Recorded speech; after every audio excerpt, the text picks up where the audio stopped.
Hello friends, welcome to our YouTube channel. In this video I'm going to tell you about how you can fix camera's issues if camera is not opening and sometimes it is crashing, how you can solve it, and if it is not opening problem, how you can solve in Samsung Galaxy smartphone. Before watching this video, if you have not subscribed to our YouTube channel, then subscribe to it and like our video. So let's start friends.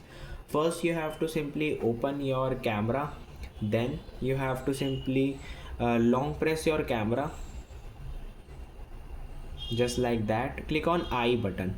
Here it is storage. You have to clear cache and clear data.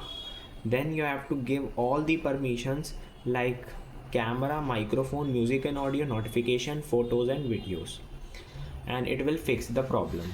I hope you like this video. If you like this video, then subscribe to our YouTube channel for more helpful tips and tricks videos. See you next time.